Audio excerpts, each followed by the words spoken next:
കുമളിയിൽ 5 വയസ്സുള്ള ഷെഫീഖിനെ കൊലപ്പെടുത്താൻ ശ്രമിച്ച കേസിൽ പ്രതികൾ കുറ്റക്കാരെന്ന് കോടതി വിധിച്ചിരിക്കുന്നു. രണ്ടാനമ്മയും പിതാവുമാണ് കേസിലെ 1ഉം 2ഉം പ്രതികൾ.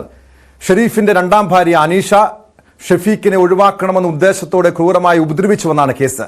സംഭവം നടന്ന് 11 വർഷങ്ങൾക്ക് ശേഷമാണ് ഇടുക്കി 1ാം ക്ലാസ് മജിസ്ട്രേറ്റ് കോടതി വിധി പറഞ്ഞത്. പ്രതികൾക്ക് പരമാവധി ശിക്ഷ നൽകണമെന്ന് പ്രോസിക്യൂഷൻ വാദിച്ചു. വിശദാംശങ്ങളുമായി നവമി ദിനേശ് ചേരുന്നുണ്ട്. നവമി, 2013 ജൂലൈ 15 നടന്ന ആ ക്രൂരമായ സംഭവം ഇന്നും മലയാളികൾ ഓർക്കുന്നുണ്ട്. കാരണം അത്രമേൽ നമ്മുടെയൊക്കെ മനസ്സിനെ ഏറെ വേദനിപ്പിച്ച സംഭവമാണ്. ഒരു 5 വയസ്സുകാരനോട് രണ്ടാനമ്മയും അച്ഛനും ചേർന്ന് കാട്ടിയ ക്രൂരത. നമ്മൾ വിശദമായി ഈ വിഷയത്തെക്കുറിച്ച്, അവരുടെ മനോനിലയെക്കുറിച്ചൊക്കെ വിശദമായി ചർച്ച ചെയ്തതാണ്. പക്ഷേ അതിനുശേഷവും സമാനമായ വാർത്തകൾ കേരളത്തിലെ പലയിടങ്ങളിൽ നിന്നുണ്ടായി. ഏറ്റവും ഒടുവിൽ കോതമംഗലത്ത് രണ്ടാനമ്മ ഒരു 6 വയസ്സുകാരിയെ ശ്വാസം മുട്ടിച്ച് കൊലപ്പെടുത്തിയ വാർത്ത ഇന്നലെയാണ് പുറത്തു വന്നത്.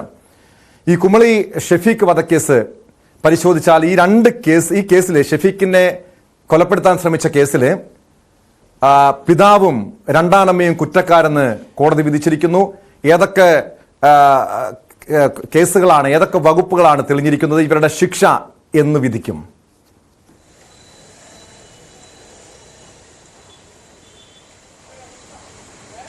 മനുഷ്യ മനസാക്ഷിയെ ഏറെ ഞെട്ടിപ്പിച്ച, വേദനിപ്പിച്ച ഒരു മർദ്ദനമായിരുന്നു ഷെഫീഖിനേറ്റത്. 2011 ഈ സംഭവം നടക്കുമ്പോൾ ഷെഫീഖിന് 5 വയസ്സ് മാത്രമായിരുന്നു പ്രായം.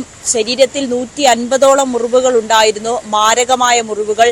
അതിൽ മസ്തിഷ്കത്തിനേറ്റ ഒരു ഗുരുതരമായിട്ടുള്ള മർദ്ദനം, പരിക്ക്, അത് തന്നെയാണ് ഷെഫീഖിനെ ഇപ്പോഴും ഈ ബുദ്ധിക്ക് ചെറിയ മാന്യമുള്ള ഒരു കുട്ടിയായി ഇപ്പോഴും ഷെഫീഖ് ജീവിച്ചിരിക്കുന്നു. പക്ഷേ ആ ജീവിതം, ഷെഫീഖിന്റെ ആ ഒരു ജീവിതം മനുഷ്യനെ, മനസാക്ഷിയുള്ള ഒരാൾക്ക് പോലും അത് സഹിക്കാൻ കഴിയില്ല. ഇപ്പോഴും നമ്മൾ ഷെഫീഖിന്റെ ദൃശ്യങ്ങളൊക്കെ ഇന്നും മാധ്യമങ്ങളിലൂടെ പുറം ലോകം കണ്ടതാണ്.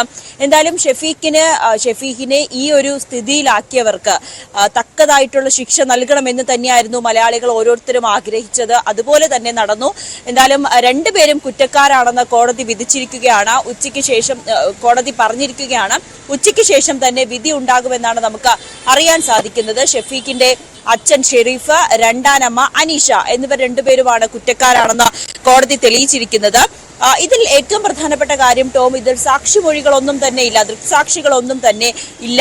പക്ഷേ സാഹചര്യ തെളിവുകളും ഈ ഷെഫീഖിനെ ചികിത്സിച്ച ഡോക്ടർമാരുടെ, അവരുടെ മെഡിക്കൽ റിപ്പോർട്ടുകൾ, ഡോക്ടർമാർ മൊഴിയിൽ ഉറച്ചു നിന്നു. ഇക്കാര്യങ്ങൾ തന്നെയാണ് ഈ പ്രതികളെ കുറ്റക്കാരാണെന്ന് കോടതിക്ക് മുന്നിൽ തെളിയിക്കാൻ കഴിഞ്ഞതും. പ്രോസിക്യൂഷനും അതിൽ വിജയിച്ചു എന്ന് തന്നെ പറയാൻ സാധിക്കും.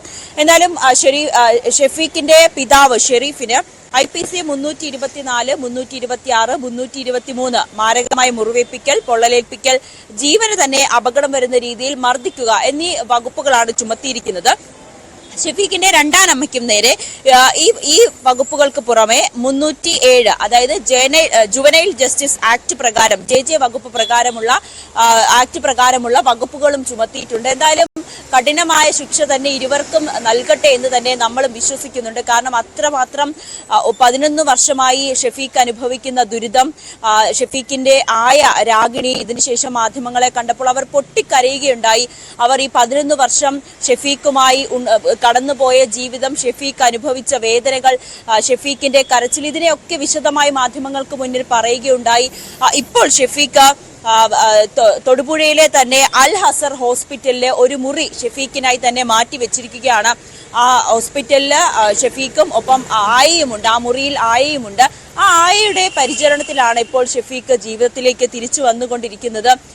സർക്കാരിന്റെ പിന്തുണയുണ്ട്, ഓരോ ചികിത്സയുടെ ഓരോ ഘട്ടങ്ങളിലും സർക്കാരിന്റെ പൂർണ്ണ പിന്തുണയുണ്ട്. ഒപ്പം തന്നെ ഈ ഷെഫീഖിന്റെ അവസ്ഥ കണ്ട് സുമനസ്സുകളും ഒക്കെ നിരവധി തവണ ഷെഫീഖിനെ സഹായിക്കാനും ഒക്കെ പോയിട്ടുണ്ട്. കാരണം അത്രയേറെ ദുരിതമാണ് ഷെഫീഖ് അനുഭവിച്ചത്. ആശുപത്രിയിൽ കൊണ്ടുവരുന്ന സമയത്ത്, അതായത് 5 വയസ്സുള്ള ആ സമയത്ത് ആശുപത്രിയിൽ കൊണ്ടുവരുമ്പോൾ ശരീരത്തിൽ 150ഓളം മുറിവുകളുണ്ട്, മാരകമായിട്ടുള്ള മുറിവുകൾ. പട്ടിണിക്കിടുക, കൊല്ലുക എന്നുള്ള ഒരു ഉദ്ദേശത്തോടുകൂടി തന്നെയാണ് ഈ രണ്ടാനമ്മയും അച്ഛനും ഷെഫീഖിനെ ക്രൂരമായി മർദ്ദിക്കുകയും ഒക്കെ ചെയ്തത്. പക്ഷെ ഇവർ ആശുപത്രിയിൽ കൊണ്ടുവരുന്ന സമയത്ത്, തൊടുപുഴ ആശുപത്രിയിലേക്ക് കൊണ്ടുവന്നപ്പോൾ പറഞ്ഞത്, അപസ്മാരം വന്ന് മകൻ വീണതാണ്. ഈ ശരീരത്തിലേറ്റ മുറിവുകളെല്ലാം മകൻ തന്നെ സ്വയം സൃഷ്ടിച്ചതാണെന്ന്. പക്ഷേ ഡോക്ടർമാർക്ക് ഇതിൽ ചെറിയ സംശയം തോന്നിയിരുന്നു. വിദഗ്ധമായ പരിശോധനയിലാണ് ഒരു 5 വയസ്സുള്ള കുഞ്ഞിന് ശരീരത്തിൽ സ്വയം ഉണ്ടാക്കാൻ കഴിയുന്ന മുറിവുകളല്ല ഷെഫീഖിന്റെ ശരീരത്തിലുണ്ടെന്ന് മനസ്സിലാകുകയും പിന്നീട് പോലീസിനെ വിവരം അറിയിക്കുകയും വിശദമായ പരിശോധനയിലാണ് ഷെഫീഖിന്റെ മാതാവ് ഷെഫീഖിനെ രണ്ടാനമ്മ ഷെഫീഖിനെ ക്രൂരമായി മർദ്ദിച്ചതായും പട്ടിണിക്കിട്ടതായും ഒക്കെ കാര്യങ്ങൾ അറിയുന്നത്. എന്തായാലും അതിക്രൂരമായിട്ടുള്ള മനുഷ്യ മനസാക്ഷിയെ പോലും ഞെട്ടിക്കുന്ന ഒരു സംഭവത്തിലാണ് ഇപ്പോൾ ആശ്വാസം എന്നോണം ഈ പ്രതികൾ കുറ്റക്കാരാണെന്ന് കോടതി അറിയിച്ചിരിക്കുന്നത്. എന്തായാലും വിധി ഉച്ചയ്ക്ക് ശേഷം തന്നെ ഉണ്ടാകും. തീർച്ചയായും നവമി, ഇതുപോലെ കുഞ്ഞുങ്ങളോട് ക്രൂരത കാട്ടുന്നവർക്കുള്ള മുന്നറിയിപ്പാകണം ശിക്ഷാവിധി എന്നുകൂടി കേരളം പ്രതീക്ഷിക്കുന്നുണ്ട്. പക്ഷെ ഇവരുടെ ഈ ഷെരീഫിന്റെയും, അതായത് ഷെഫീഖിന്റെ അച്ഛൻ ഷെരീഫിന്റെയും ഭാര്യ അനീഷയ്ക്കും ഇവർക്ക് മറ്റു കുട്ടികളുണ്ടോ? അവരുടെ സുരക്ഷിതത്വം ഒക്കെ ഉറപ്പാക്കേണ്ടതാണ്. കാരണം അവരും കുഞ്ഞുങ്ങളാണ്. അവരുടെയൊക്കെ സംരക്ഷണം ആരാണ് ഇപ്പോൾ ഏറ്റെടുത്തിരിക്കുന്നത്? ഈ 5 വയസ്സുകാരനായിട്ടുള്ള ഷെരീഫ്, അവനിപ്പോൾ 11 വർഷം കഴിയുമ്പോൾ അവന് 16 വയസ്സായെങ്കിൽ പോലും ആ കാഴ്ചകൾ നമുക്ക് കണ്ടു നിൽക്കാൻ കഴിയില്ല.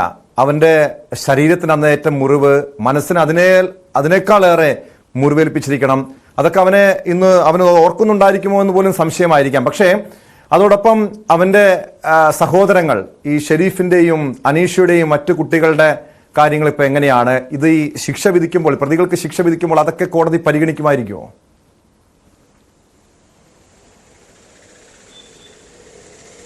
ടോമി, ഇവർ കുറ്റക്കാരാണെന്ന് അറിഞ്ഞതിന് ശേഷം കോടതി ഇരുവരോടും എന്തെങ്കിലും പറയാനുണ്ടോ എന്ന് ചോദിച്ചിരുന്നു. അവർ പറഞ്ഞത്, ഞങ്ങൾക്ക് മക്കളുണ്ട്, 5 മക്കളുണ്ട്, അവർ ഞങ്ങളുടെ സംരക്ഷണയിലാണ്, അവരുടെ കാര്യങ്ങൾ കൂടി ഞങ്ങൾക്കിനി നോക്കേണ്ടതുണ്ട്, അതുകൊണ്ട് ശിക്ഷയിൽ ഇളവ് വേണം എന്നുകൂടി ഇവർ കോടതിക്ക് മുന്നിൽ അറിയിച്ചിട്ടുണ്ട്. പക്ഷെ അപ്പോഴും പ്രോസിക്യൂഷൻ പറഞ്ഞത് ഈ മക്കൾ ഇപ്പോൾ അനാഥാലയങ്ങളിലാണ്, അവിടെ സുരക്ഷിതമായി തന്നെ ഉണ്ട്, അതുകൊണ്ട് ഈ പറയുന്ന വാദങ്ങൾ അത് അംഗീകരിക്കരുതെന്നാണ് പ്രോസിക്യൂഷൻ അറിയിച്ചിരിക്കുന്നത്. ഈ 5 കുട്ടികളും അതിൽ ഈ ഷെഫീഖിനെ കൂടി ചേർത്തുകൊണ്ടാണോ 5 കുട്ടികളെന്ന് പറഞ്ഞതിൽ നമുക്ക് അതിലൊരു കൃത്യത വരേണ്ടതുണ്ട്. ഷെഫീഖിന് ഒരു അനിയനുണ്ട്, ബാക്കി 3 കുട്ടികളാണുള്ളത്. ഇവർ 4 പേരും ഇപ്പോൾ ഒരു അനാഥാലയത്തിലെ സംരക്ഷണയിലാണ് ജീവിക്കുന്നത്. ഷെഫീഖിനായിക്കോട്ടെ ഈ ഒരു അൽഹസർ ഹോസ്പിറ്റലിൽ ഒരു മുറിയിൽ ഷെഫീഖിനെ തന്നെ അന്ന് ഈ സംഭവം നടക്കുന്ന സമയത്ത് തന്നെ സർക്കാർ നിയോഗിച്ച ഒരു രാഗിണിയുമുണ്ട്. രാഗിണിയുടെ പരിചരണത്തിലാണ് ഇപ്പോൾ ഷെഫീഖ് ജീവിക്കുന്നത്. ഷെഫീഖിന്റെ തലച്ചോറിൽ ഏറ്റ മർദ്ദനം, അതുകൊണ്ട് തന്നെ ഈ ബുദ്ധിക്ക് അല്പം കുറവുള്ള ഒരു കുട്ടിയാണ്. അവന് ഈ 16 വയസ്സിന്റെ ഒരു ചിന്താശേഷിയൊന്നും തന്നെ ആ കുട്ടിക്കില്ല. നടക്കാനൊന്നും കഴിയാത്തൊരവസ്ഥയിലാണ്. ഈ രാഗിണി പറയുന്നത് ഒരു കാര്യം മാത്രമാണ്. അവർ ഇവരുടെ ഇരുവരും കുറ്റക്കാരാണെന്ന് അറിഞ്ഞപ്പോൾ മാധ്യമങ്ങളോട് പ്രതികരിച്ചത്, എന്റെ കുഞ്ഞിന് അവരുടെ മകൻ, സ്വന്തം മകനെ പോലെ തന്നെയാണ് ഷെഫീഖിനെ പരിചരിക്കുന്നത്. ഷെഫീഖ് അവരെ ഒരു ആയല്ല അമ്മ എന്നാണ് വിളിക്കുന്നത്. അങ്ങനെ എന്റെ മകന് നീതി കിട്ടി എന്നാണ് ആ അമ്മ നിലവിളിച്ചുകൊണ്ട് പറഞ്ഞത്. അത് കേട്ടു നിൽക്കുന്ന ഒരു മനുഷ്യനും സഹിക്കാൻ കഴിയാത്ത, കണ്ണ് നിറഞ്ഞു കേൾക്കാൻ കഴിയാത്ത ഒരു പ്രതികരണമായിരുന്നു രാഗിണിയിൽ നിന്നും ഉണ്ടായത്. എന്തായാലും സർക്കാരിന്റെ പരിചരണയിലാണ് ഈ കുട്ടി ഇപ്പോഴും ചികിത്സ തുടരുന്നത്. ഒപ്പം ഈ കുട്ടിയെ ചികിത്സിച്ച ഡോക്ടർമാർക്ക് എല്ലാവർക്കും ഈ രാഗിണി നന്ദി പറയുന്ന ഒരു സാഹചര്യവും ഉണ്ടായി. എന്തായാലും ഉച്ചയ്ക്ക് ശേഷമായിരിക്കും വിധി പറയുന്നത്. വിധി കടുത്ത ശിക്ഷ തന്നെ ഇരുവർക്കും ലഭിക്കട്ടെ എന്ന് തന്നെ പ്രതീക്ഷിക്കാം. ടോം,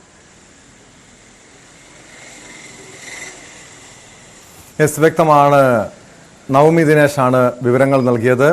കുമളിയിൽ 5 വയസ്സുകാരനെ ക്രൂരമായി കൊലപ്പെടുത്താൻ ശ്രമിച്ച കേസിലാണ് പിതാവും രണ്ടാനമ്മയും കുറ്റക്കാരെന്ന് കോടതി വിധിച്ചിരിക്കുന്നത്. ഷെഫീഖിന്റെ പിതാവ് ഷെരീഫും രണ്ടാനമ്മ അനീഷയും കുറ്റക്കാരെന്ന് വിധിച്ചിരിക്കുന്നു. ഇരുവർക്കുമുള്ള ശിക്ഷ അല്പസമയത്തിനകം കോടതി പ്രഖ്യാപിക്കും.